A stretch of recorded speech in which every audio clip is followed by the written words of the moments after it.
Assalamualaikum warahmatullahi wabarakatuh. Saya Widya Afrilianti dengan NIM 1201113260048. Saya dari Prodi Pendidikan Geografi kelas 2B. Pada video kali ini saya akan menjelaskan tentang bentuk lahan asal antropogenik, tugas mata kuliah Geomorfologi Umum dengan dosen pengampu Bapak Ismail MPD. Pengertian bentuk lahan asal antropogenik.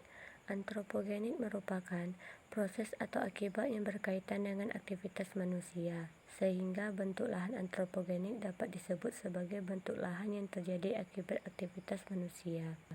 Aktivitas tersebut dapat berupa aktivitas yang telah disengaja dan direncanakan untuk membuat lahan yang baru dari bentuk lahan yang telah ada, maupun aktivitas oleh manusia yang secara tidak sengaja telah merubah bentuk lahan yang telah ada. Bentuk lahan antropogenik dapat dibentuk dari bentuk-bentuk lahan yang telah ada. Misalnya bentuk lahan marin yang dapat berubah menjadi pelabuhan dan pantai reklamasi, dan bentuk lahan struktural dan fluvial dapat berubah menjadi waduk, serta bentuk lahan struktural dan denudasional dari bukit yang telah mengalami perubahan bentuk akibat aktivitas manusia. Berikut aktivitas manusia yang dapat menyebabkan terbentuknya lahan antropogenik. Manusia dan aktivitasnya dalam kehidupan sehari-hari baik secara sadar maupun tidak sadar dapat menyebabkan perubahan pada bentuk lahan yang telah ada menjadi bentuk lahan antropogenik. Aktivitas tersebut antara lain: yang pertama, aktivitas reklamasi misalnya pada pantai. Yang kedua, aktivitas pembangunan pemanfaatan lahan yang menyebabkan perubahan yang mencolok pada bentuk lahan. Dan yang ketiga, aktivitas penambangan atau pengambilan material yang dapat menyebabkan perubahan pada bentuk lahan. Dan yang terakhir, contoh bentuk lahan antropogenik.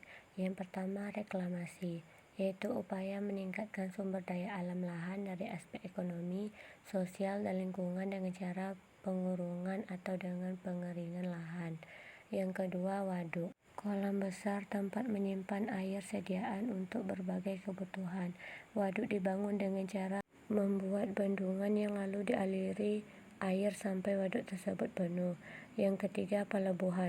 Menurut Peraturan Pemerintah RI Nomor 69 Tahun 2001 tentang Kepelabuhan, yang dimaksud dengan pelabuhan adalah tempat yang terdiri dari daratan dan perairan di sekitarnya, dengan batas-batas tertentu sebagai tempat kegiatan pemerintahan dan kegiatan ekonomi.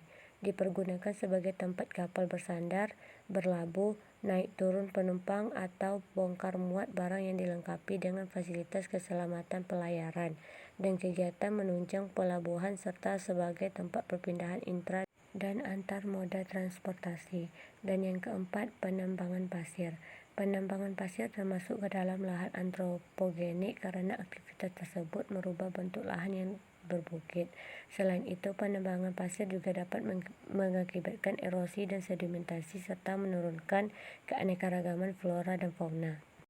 Sekian penjelasan materi yang dapat saya sampaikan. Apabila ada kesalahan kata, saya mohon maaf. Assalamualaikum warahmatullahi wabarakatuh.